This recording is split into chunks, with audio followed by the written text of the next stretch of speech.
one thing you kind of take away from this presentation, this may be the only thing Sarah was mentioning, a lot of my background is from the field. So I've spent years in West Africa working on big conservation and development projects, years in Bolivia, writing and researching, but also working on actual programs for the past 20-something years. So that's work from my perspective. Just to start out, let me throw a question to you. What is sustainable development?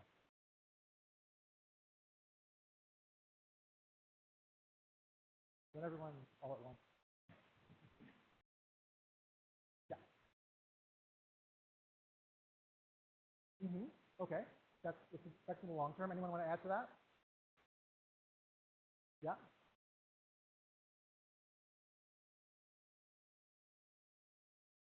Okay. That's definitely part of it. You probably are familiar with the Brundtland Commission, the Brundtland Report of the UN in 1987. This is the classic definition, that it's development that meets the needs of the present without compromising the ability of future generations to meet their needs. How many people have heard this definition before? Okay, this is a very common. One way that it's conceptualized sometimes in the UN is that you have these different spheres. You have like the social sphere, economic sphere, and environmental sphere. And society tries to make them bearable, equitable, and viable, and that's when you get sustainable development in that sweet spot in the middle. However, even though this is a nice graph and that's a nice definition, this is the reality. Look at Bolivia. This is the carbon deficit of the rich countries, Europe and US. Look at how tiny Bolivia is. You can hardly see it, or Africa. So there's a massive amount of carbon being consumed in the high GDP countries of the world. And at the same time, the effects are being felt where? In Bolivia. This was the only ski resort in Bolivia in 1940, 1982, 96, 2005. It's called Chacaltaya, above La Paz. Now it's been closed because of the melting of 2,000 glaciers in the Andes, including Chacaltaya. So they produce 0.001% of global warming gases, and they're receiving this type of effect. In other countries like the Maldives, the president had an underwater cabinet meeting. I don't know if you saw this, with his ministers and everything, signing actual legislation so that their country's going underwater. In my own city of New York, we were there for Hurricane Sandy. In our micro apartment that you mentioned, we were out of power for 2 weeks. A bunch of my students were like refugees up in the Bronx. NYU was closed, the UN was closed. I mean, 30 billion in damage. This is the type of Frankenstorm that we're seeing. For these reasons, Bolivia, for example, rejects this common conceptualization of sustainable development. Actually, what they propose is something like more like this. I just did like kind of a summary of what it would be like. So for them, it's not that the social, economic, and environmental spheres are balanced. It's different. What they're saying is that actually this is the system, right? Gaia, as James Lovelock calls it, or the earth, as cultural philosophy David Abrams sometimes calls it, the fact that the air is part of the earth and we're like living in the earth and not on the earth. That's what Bolivians are kind of saying, is that like the social and economic spheres have to be seen in a finite biosphere. So reconceptualization. Some people call it biocentrism. What's the opposite of biocentrism? Anthropocentrism? Yeah. So like putting humans at the center. So like Bolivians are trying to dethrone humans. That's what their foreign minister says all the time. And Carla Esposito, the head of diplomatic academy, is my friend. They're always talking about dethroning humans and putting us back into the web of life. So these are the highest people in Bolivian government. From an ethical point of view, that it sends inherent value to all living things. So that's, in Bolivia, it's seen in this idea of buen vivir, living well, or something called la vida dulce, or the sweet life, which says that well-being is only possible in the specific context of a community and in harmony with nature, right? So they're saying that you can't have this individualistic, kind of consumerist, basically decontextualized high mobility lifestyle that we have and still be happy, according to them, because it has to be social and ecological at the same time. We'll talk more about that. But this is a key pillar in Bolivia. Now, I did bring something today now, like just to show you some of the biocentrism in Bolivia. For example, this is like a kayak or an offering to Mother Earth. Sometimes I bring my students to this. We do a global field intensive in Bolivia, which, by the way, you guys could sign up for. NYU and get tough credit. But like we go to Island of the Sun and we see some of these rituals. Every single building in La Paz has llama fetuses in the foundation and coca and everything like that. It's constant offering to Mother Earth. It's imbued in the culture. Or if you just take a sip of any drink, it'll be first you pour a little bit to Pachamama. And if you're at a cocktail party, you sometimes just take a little drop and put it on the floor like that. But, now, this is coca tea. Coca is not cocaine. Okay, it's an illegal substance. So I did bring it in. Give you guys a couple bags. There's a couple bags up here if you'd like to take them with you. It's officially on the UN list of controlled substances, which is funny because it's actually just about as strong as a cup of coffee. And it takes a large amount of coca leaves to make the tiniest bit of cocaine. Processed through like lots of chemicals and processes and so on. So this, in the Andes, has been a traditional leaf for centuries, if not millennia. And Bolivians, one of their top international policy goals is to decriminalize the coca leaf, especially in very mild forms like this, because they can export it. And they can make coca shampoo and other products out of it. So I just wanted to share with you guys a couple bags of that. So that's a little bit of the biocentric aspect. Now, Bolivia, as you can see, is in the center of South America. So what some people don't know is it's actually almost 2/3 Amazon and lowland, and only 1/3 the kind of Tibet of South America, highland context that you mostly picture of it. It's a mega diverse country. So it's one of the 10 countries in the world that has been declared mega diverse, along with Indonesia and Colombia and some others, because it has vast ecological diversity. It also has the richest cultural diversity in Latin America. Out of the 35 countries, it's got the highest indigenous population. Mostly Aymara, Quechua, Guarani, Chicano, Guarasue, and Ayureo, Chicana. It goes down to 27 different tribes. Now, this is the Environmental Studies Department, and we're talking about environmental issues. So you're probably interested, well, how has Evo Morales been doing in terms of environmental issues and so forth? Well, he was elected in 2005, came to power in 2006. He had a really strong start to environmental leadership.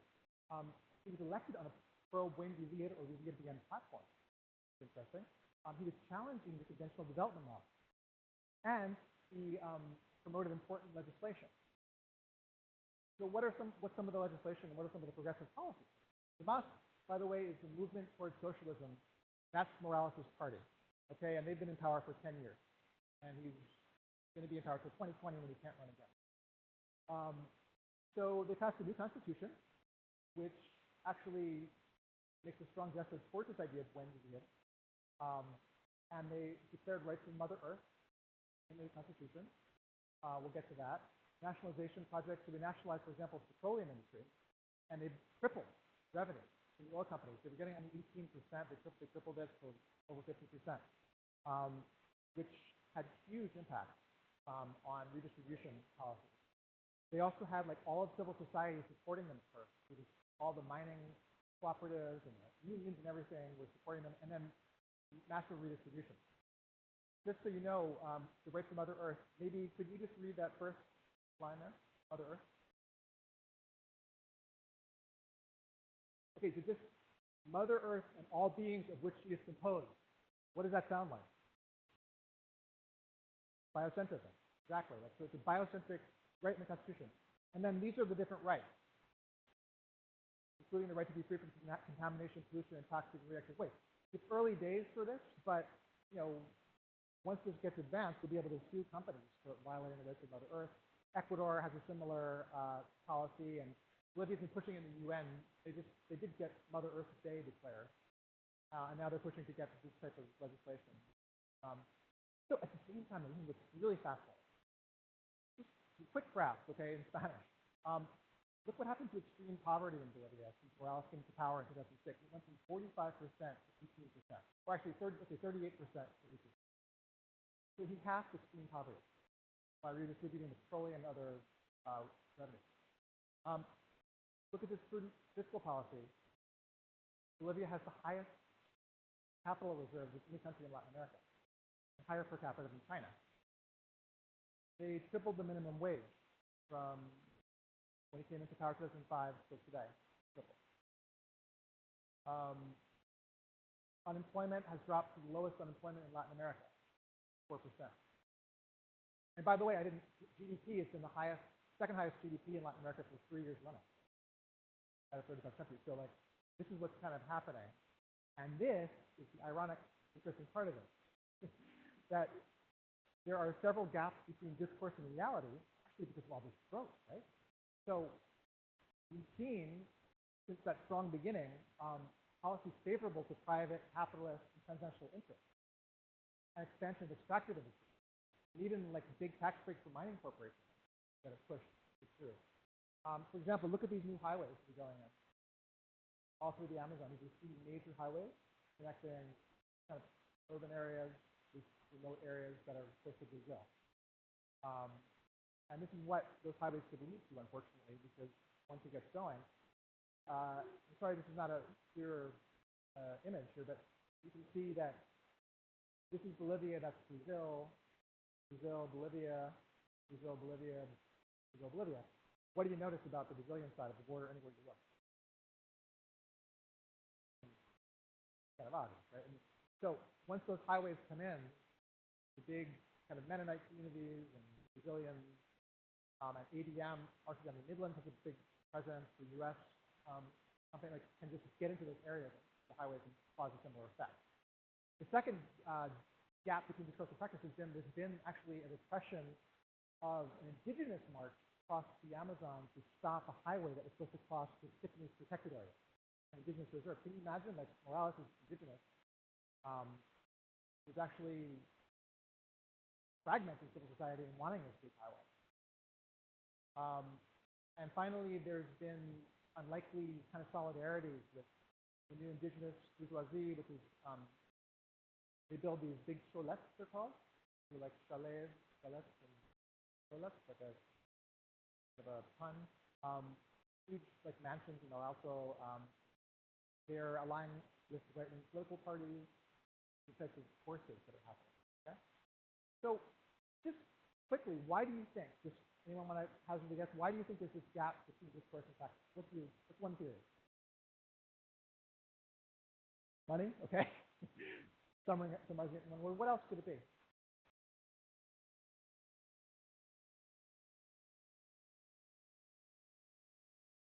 Anyone have any ideas? What else could have caused this kind of, yeah.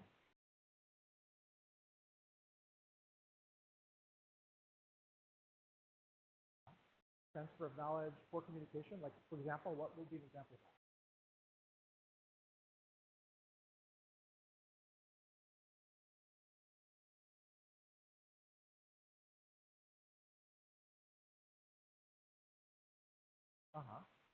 Okay, like uncoordinated governance where things are happening in the Amazon that's not being controlled, that's a possible theory. Could it be the breakdown of civil society and the ability to continue to lobby and to, because the Bolivian civil society is one of the strongest in the world. They kicked Bechtel Corporation out in the famous water war in 2000. They come out of a strong mining background. They have huge unions and huge like civil society. So that could be one. I mean, I think a lot of it comes down to money. As you said, there's a very corrupting influence from just big development and transnational companies that are involved corrupting the system and markets. So the first mall just opened in Bolivia. It's shocking. I mean, there's never been a mall in the country. Now there's one with 200 stores, all the big chains, Santa Cruz. And that's because like the local power brokers in Santa Cruz, which is the big economic center of the country, were able to strike a bargain with the mosque and say, look, we get control over this. We want our political support. So you've got internal dynamics. Okay? But just to summarize it, that there are very important achievements despite these hypocrisies and gaps. There's this big overarching legislative context in favor of Mother Earth. They've broken the conceptual advance between humans and the environment. There's a better educated populace due to all this discourse over 10 years of talking about. I mean, when you go to Bolivia, it's just amazing. Like the main topic is how do we live well, live in harmony with nature, and so on. It's not the main topic here, for example. It is there. And a strong influential presence in international negotiations. Bolivia takes a very strong position in climate change. They were pushing for 1.5 degrees Celsius. Like in the Cancun Agreement, they were the only country that actually signed. All right, so just before we move on, any quick questions about the Bolivian context that you want to do that?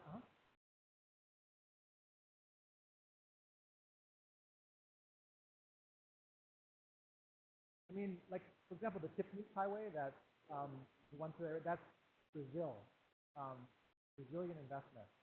And it's trying to create a corridor through Bolivia, which is the heart of South America, to the Pacific Ocean. Is the idea. So yeah, Mercosur is pushing to have this connectivity, and of course they're pushing Bolivia. They also, like, for example, after Cancun, they went nuts pressuring Bolivia to sign the next top agreement, because they're like, what are you pushing for 1.5 degrees? There is a lot of pressure from Mercosur. Okay, so let's go down to the specific local context. It's really interesting. So this is the town of Samacata. As you can see, it's where the Amazon meets the Andes foothills at 1650 meters. This is the town, and this is where we did the research study that we just finished. It's actually where I'm living now with my family. We're living in this town, and basically we have a project called the Living Well Collaborative down there. We bring in students, we do different programs that are in this kind of more alternative way of looking at things. So this is like the sort of central market. You can see it's very densely populated. Only 10% of people have cars. The town, everything's walkable. It's 5,000 people. Some of the landscape around Samacata. Okay. So there's it's one of the eco-municipalities. These are 24 eco-municipalities in the country that's been declared by the government to receive investment in organic agriculture and alternative energy and so forth. Okay, and it's right on the border of Parque Amburó. This is a park 5 times the size of Yellowstone. It's mega diverse. So part of the municipality stretches into the national park. So here we have this is an image of the eco corridor that goes actually to Vilcabamba, Peru, up here, and all the way to Amburó, where Samacata is. So you can see it's part of this like filet mignon of conservation in South America, like some of the best rich endemic species, and just in Amburó alone, there's 2,000 birds. So it's part of this overall context. And by the way, just as a practitioner myself, I worked for a couple of years in this corridor, working with municipalities in all of these areas to have environmental governance models. Now, like when we're looking at a town like Samacata, we're thinking about it through this type of a framework. It's just a brief thing. I mean, there's this entire book. Have you seen this book, Pursuing Sustainability? A Guide to the Science of Practice. It's a new book. I highly recommend it. But the whole book basically unpacks this chart. To really summarize it, we're looking at like social environmental systems dynamics. So it's a dynamic system, something like Samacata. That, we are a think tank, world policy. We're looking at things like trying to stay like 2 or 3 steps ahead of what's happening, and think through, okay, well, how do you adapt? Like, okay, if there's this like big tourism coming in, how do you make that sustainable? And like the energy project, it's like kind of almost like a chess game in a way, because it's so fluid and dynamic. But I guess really all I wanted to show you from this is that like between production and consumption processes, there are these dynamics. Now, in Samacata, for example, there are some detractors to sustainability. Obviously, commercial agriculture. The Bolivian Commission from the U.S., 30 years of investment in chemical agriculture in Bolivia from like 1950s to 70s had a big impact. Globalization, so conditioning towards the American Union, away from the free life. Population pressures in the national park and the town. These are some of the detractors. They're also positive. So, for example, there's the myth of the lost tribe. People in the town talk about this lost tribe in Amburó National Park that still exists out there. They idealize it in harmony with nature.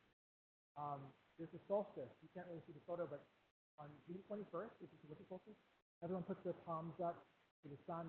It's in Inca ruins above the town. There's thousands of indigenous people come and welcome in the first rays. Beautiful ceremony.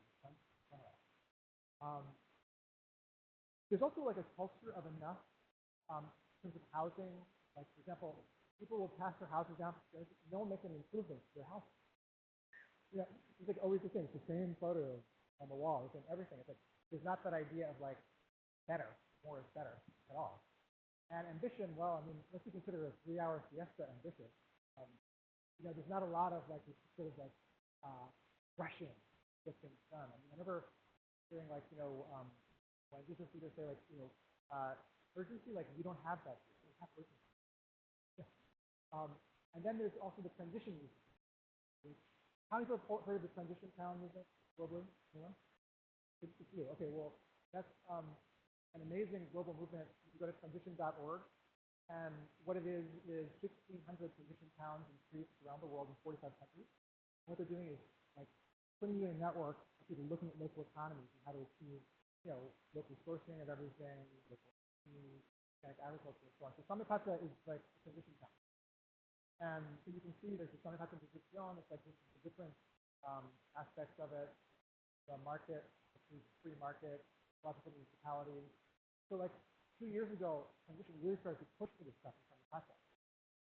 There was group purchasing, family gardens, interior work, like vacation and so on, ties into it. And so,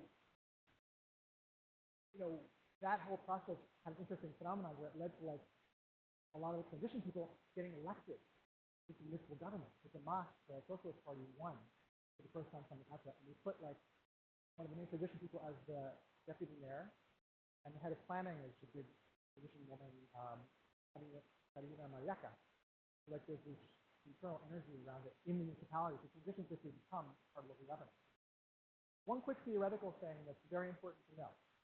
In addition to biocentrism, there's another strain of thinking that's very powerful in Bolivia called post-development. Have you heard of Arturo Escobar, the anthropologist in UNC? He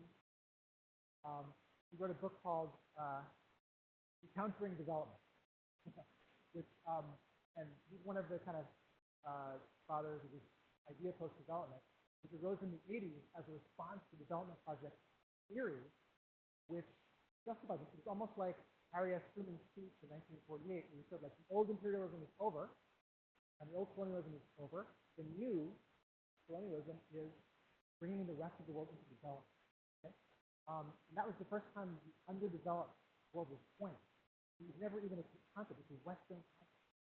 So these sort of global South thinkers are saying, we need to really have a serious critique of this system. And one term they use is hybridity. So hybridity means there's not one global solution. I'll just give you an anecdote. Like I was in a lunch with Jeffrey Sachs in Monrovia, Liberia, with like 15 other people. He'd just flown in like an hour before. And he said, I know I just got here an hour ago, but I already know the solution to all of Liberia's problems. 3 basic things. Because I was looking down from the plane as I flew over, I saw all this forest on the left. And you have to do the environmental impact assessment and so on, of course, but cacao plantation, palm oil, everything, especially to the right. That was his view. Within an hour, he had solved all of Bolivia's development projects. So just giving that as an anecdote of like top-down development, that's very common. It's everywhere. There's this like almost like religion and mythology around a certain path. Development. So the post-development critique is basically saying, no, hybridity means there could be 1,000 different ways of being developed. So Samipata, that little village, has its way. And maybe the coastal Colombian Afro-Colombian communities that Escobar studies have their way. And so on. And hybridity means you're combining modern elements with tradition from your own path, but not just hyper-GDP focus. Does that make sense? Okay. And vernacular culture is a term that another thinker from Mexico, Gustavo Esteban, uses to describe cultures that have developed over centuries or at least generations in a specific biosphere and therefore resilient. Okay, so they're part of a biosphere. And of course, that's also very anti-progress and traditional development, because you're saying rootedness is important. So any quick clarifications about this concept in Samipata? Or should we just move on? Am I going too fast? Okay. Good. So, all right, this is the study. Now we got into this is the study that we just did with Gudynas Mariaka, who's now the head of planning for the local government, and Hilbert, who's a Dutch anthropologist. And basically, the data that we collected, and this is just the beginning, like we've just done one round, we just got a new project to do it more extensively. But we looked at happiness and well-being, environmental impact per capita, and GDP. So why measure happiness? It was just like kind of like an idea I had. Because see, there's two things. There's like well-being indicators like mortality, maternal mortality, crime rate, and so on. But there's also like subjective well-being. How do you feel about it? Like in the U.S., crime rates they've been halved over the past couple of decades, so people feel less sick. Subjectively, if you're a politician or whatever making decisions, I mean, you should be looking at subjective well-being. How do people actually feel about it? And look at the reason why. So it's very important to look at like the subjective aspect. And it's a big trend now to measure it. So we looked at it through two lenses. One was the happy planet index. Okay, this is a kind of a simpler one. The more complicated one is the Buchan's gross national happiness index. This is we looked at the Cantal scale. Anyone know what the Cantal scale is? It's been measured by Gallup for 40 years. For hundreds of methods. You ever heard of the Cantal scale? Nobody? Okay, it's basically a question like, I'll just ask somebody. So, this is what we did. So on a scale, if your life is a ladder going from 1 to 10, the lowest rung is 1, top rung is 10, how happy are you with your overall quality of your overall life? Is it really low, like 1, is it 10? Where would you put yourself? What number would you put? Okay, that's a pretty high number. Okay, that's great. That's the question. It's kind of a simple question, but it's for this study that's what they use. Life expectancy that's kind of obvious. Ecological footprint is like how many hectares per person this particular system occupies. In other words, the food you eat, the clothes you all the resources you measure hectares. So if you look at the Happy Planet Index ranking in 2012, what do you notice about the top countries in the world? You see that. Mostly Latin America, that's true. 4 out of 5 are Latin America. What else? Small, someone said. What else? What's that?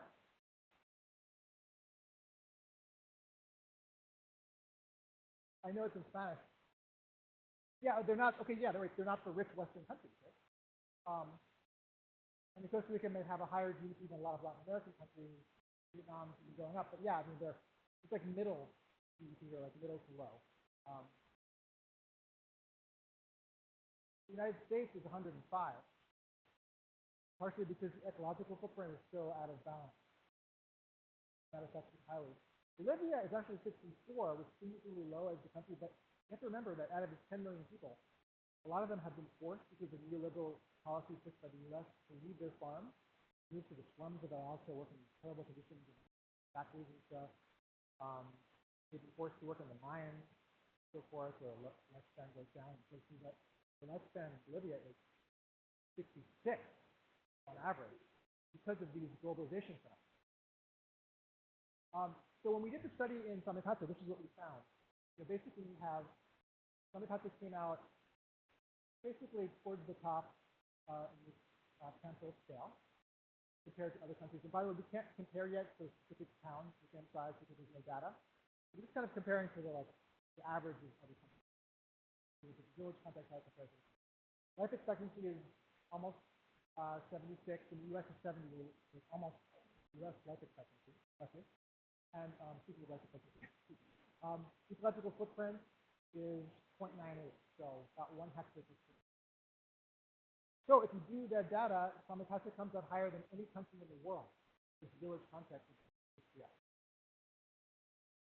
Now, the second one, which is more comprehensive that we did real briefly, is the DNA, gross national happiness. So it looks at, we did 63 questions in 12 categories.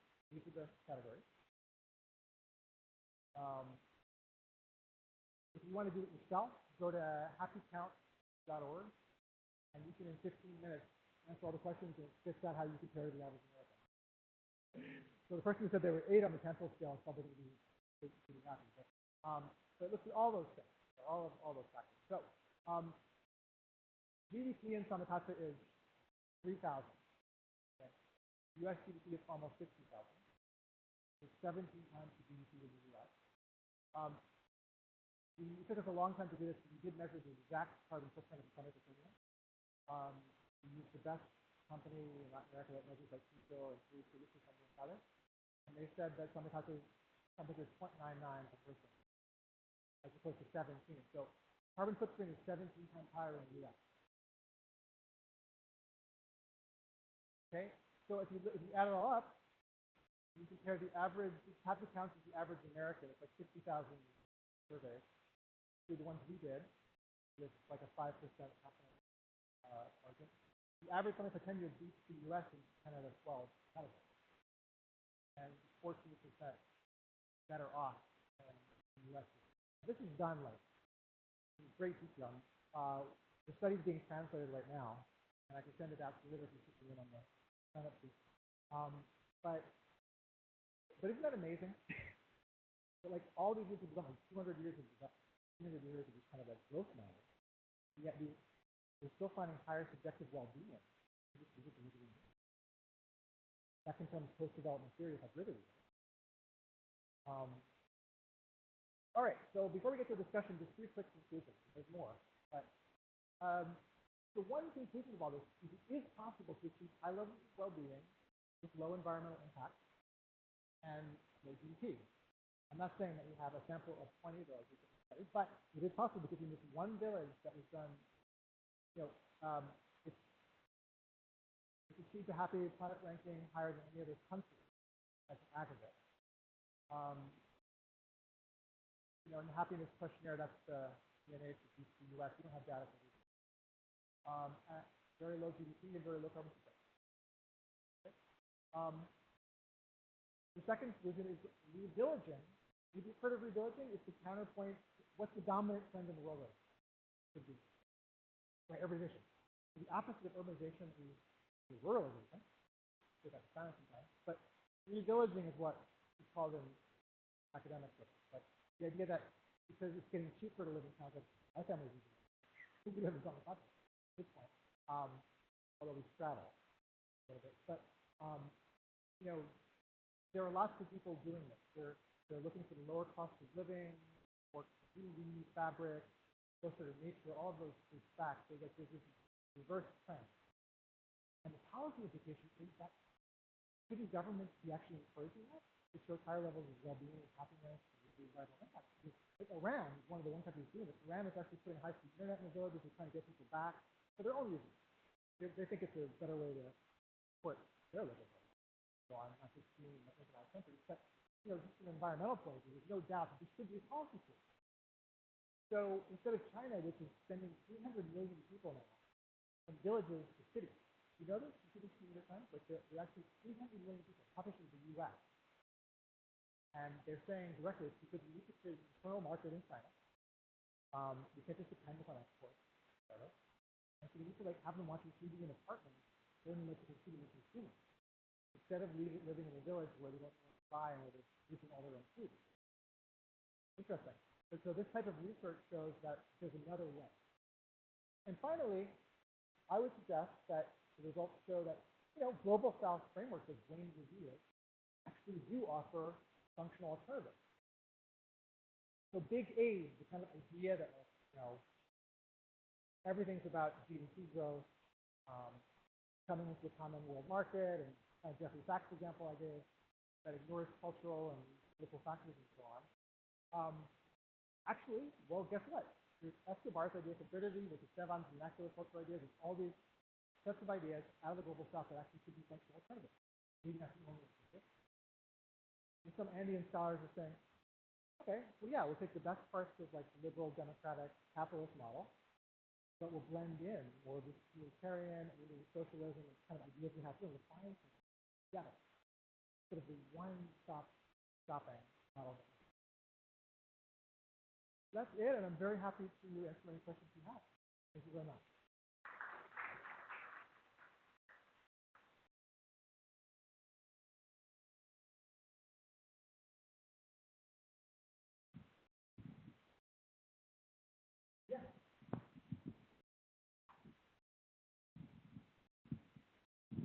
Thank you for a fascinating talk. I guess I have 2 levels of question. What is the sense of property ownership in Brazil? And then you showed melting glaciers, which is also reducing water availability to those farmers downstream, as I've understood. So how are these communities dealing with climate change, which didn't come up really in your talk, in terms of what's the changes that this particular village might be confronting going forward, and how are they maintaining happiness in a changing world? Right, that's an excellent question. If you ask any farmer in the Paso area, it's primarily agriculture and economic one source. But it's changing dramatically. Like they get frosts now erratically, dry season and rain season all mixed together. Water is going down. It's much worse in the Andes because that's a drier area. Sometimes it's like a semi-tropical kind of area. In the Andes, you have 2 million people's water supply threatened by contamination. And Lake Popo dried up, and it's started to the entire lake is dried up. And so it is effective. That's the other story. This is also why Bolivia is pushing for a much stronger climate target. It's doing it much more directly. The first question was, I just want to get a sense of property value. Yeah.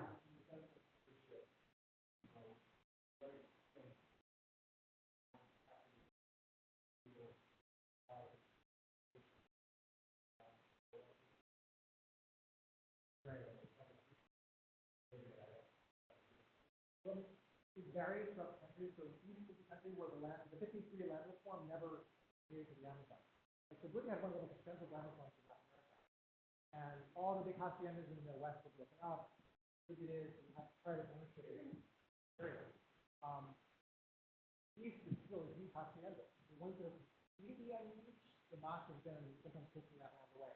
They've respected property rights almost unanimously, but because some of the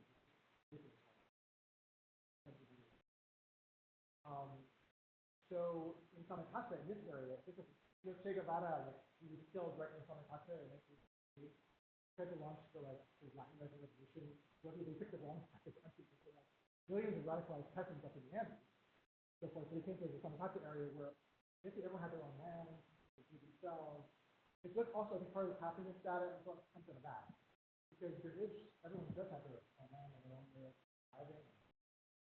Like, for example, once you get a mudslide, walking I'm happy off the center, so I think, oh, no, we don't care, because we walk off the real thing to self-sufficient. Now, the third category is communal land. These big tracts of communal land, like the Tiffany's example, where there's someone on a highway through it, that's a communally owned indigenous area by the British footage from. It's like 25 ago, it's occupied as different rights. It can't be divided.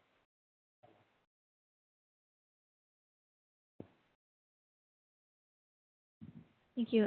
You said that there are 24 eco-municipalities throughout Bolivia, is that right? And based on the map, there are a number up in the Andean region in the western part of the country.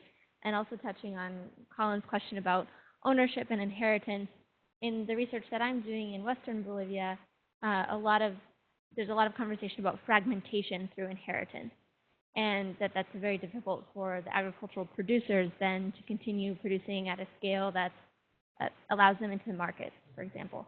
That was more of a comment. But my question is more about the diversity of, or perhaps your opinion of what is unique about Samaipata as a lowland eco-municipality and its happiness and its resources, and how this study might be carried out in an Andean, in a highland eco-municipality, and what hypotheses you have about the happiness and well-being there. We respect looking at other studies of exactly what we did, that actually you're going to find similar or higher happiness levels in Altano and Biden. Because it's more tied to the rural sense of having extended family, sort of like high context societies. High context means like context matters. So it's a low context, so who cares about the context? So any kind of a high context, rural, interconnected, like you're going to see, I think, similar results. That's what you're going to do. I mean, but having said that, I mean, there are areas of deep want, institutions, like around rural, Osaka, areas of hunger. And you're not going to find it. It has to do with climate change, like we're talking about everything that's flying out, it has to do with the neoliberal policies, and we talk about, of course, a lot of their really often. You can't make money off of nutritional processing. There's 100 types of potatoes. Now they're being back because it's like cheap for it. Well, I'm wondering too, your comment based on extended family being part of or being a strong indicator, a strong component of the well-being and happiness, that there's so much of the opposite of revillagization. There's so much urbanization in Western Bolivia, where I think that a lot of the sort of not the youngest and not the oldest, but the middle-aged of society are not living in the rural areas anymore. They're in El Alto, they're in La Paz, and they're coming back for planting and harvest. And so I'm wondering if that's going to be an impact. You know, we're going to look at peri-urban areas, but you know, I do think that that's where the breakdown begins. We're going to these like typical areas of the city. So that's what drives down the overall video.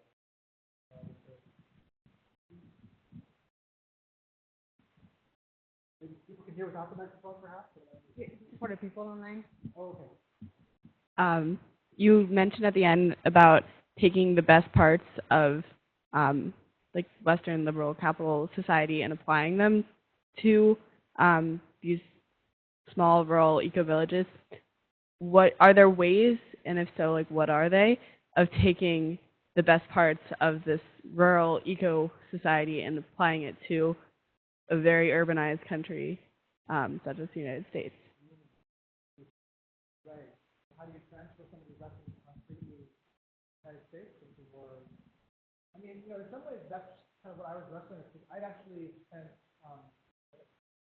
10 years abroad working in different countries, and I came back to the U.S. in 2007. And that's where I started to see, wow, we're just like, I don't know, rearranging deck chairs in the Titanic. Because there's always like massive like, structural problems. And doing these projects are having success. Look, so what about, you know, and I think some of the ways that some of this stuff transfers up is like, I mean, even what I wrote about in this book, Municipal City, was sort of like, how do you do Indiana into work? City, like, you know, so we looked at like, I spent a year kind of like looking at the mission streets in New York, looking at cultural creatives who were experimenting with like rooftop farming, the rooftop organic farming in the city, different things. So that NYU students, people were experimenting with like time richness, so paying themselves in time instead of money. Part of the happiness indicators developing country rural areas have to be having time, you know. So like working with all these things. So there's a lot of exciting stuff that's happening. And the final thing I was mentioning now is like alternative to GDP. Like the genuine progress indicator is becoming big from the think tanks and some government circles, some state levels, and then even the GNH tools, the Pacific Northwest.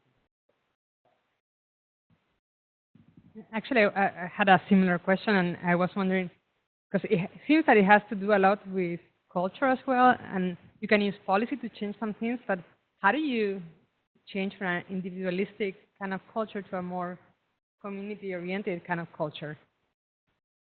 Right. I mean, that's the David Brooks recent column called The Affluence Fallacy. Check it out, The Affluence Fallacy.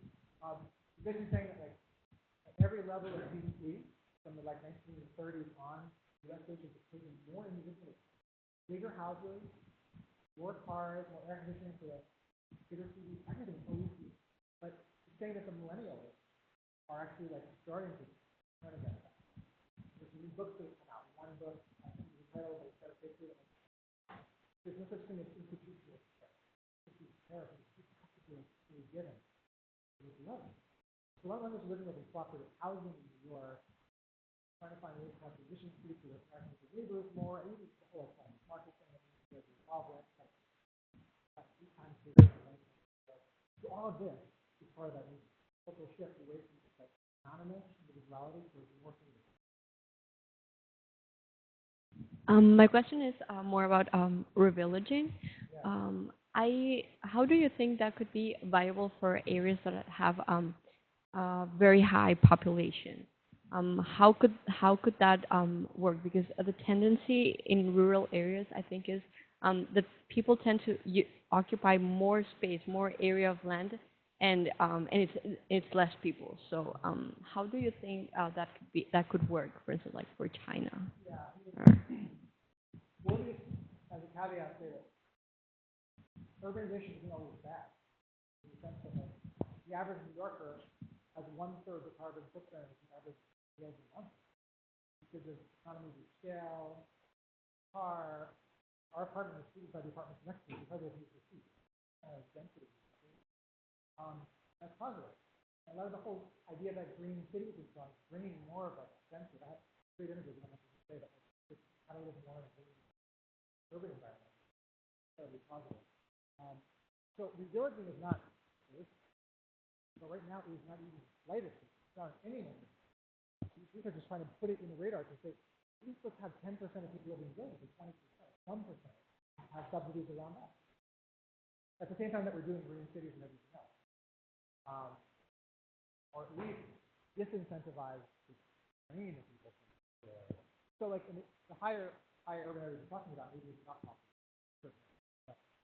There are vast numbers. Latin America, guess what the urbanization is supposed to be?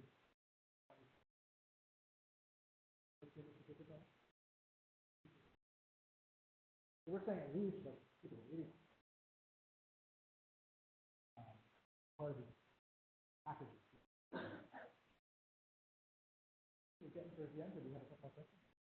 Yeah, the first time I heard about microfinance was actually in Bolivia, in La Paz, going to visit Banco Sol, and it's one of the larger microfinance institutions there. And I'm wondering, so there's been decades, this was a decade ago, and there's been decades of microfinance institutions in Bolivia. Are there community savings groups that are running alongside of those? Is there one in Samipata, and what does it look like? What are people saving for collectively, and those micro loans that are taken out of the community savings groups, what are people using them for? For the Banco Sol, right, it's like kind of pioneering microcredit bank in the world. After the community bank in Bangladesh, Bolivia is huge to work on. So yeah, it's flourished. It's helped a lot of people. Right now, because of the socialist approach, there's like super loans out there. Any teacher in Bolivia can get a loan to buy their own piece of land. It's just incredible. It never happens. All the teachers not only only earn like $100 or $150 a month. If you get like $6,000 taken out of their paycheck, and you totally get the land. So there's like lots of things like that that's coming in now, in addition to private. Those loans are coming through financial institutions? No, this is the one I'm talking about is all the government. Okay. Do you know if there are community savings groups that are sort of peer-to-peer lending groups? This is what this research is going to be talking about. So I'm just curious. And he's also now doing work on bringing sort of communities that have done it abroad now living in the United States, and they're doing collective savings, essentially. Is how it works. You know, on an informal level, like the Pasanaku. Yeah, the Pasanaku is huge. That's the business word Pasanaku. Like in the city, basically like you have a group of 10 people, and you put in $100. This week it's $6,000. You make a dinner for everyone. $100, and you give $1,000. Yeah. 6 months you give 100. That's very common and it survives over this. I don't know about other like more formal business. That's what I like. Well, no, I was just curious what's happening there. Yeah, no, it's happening at that level.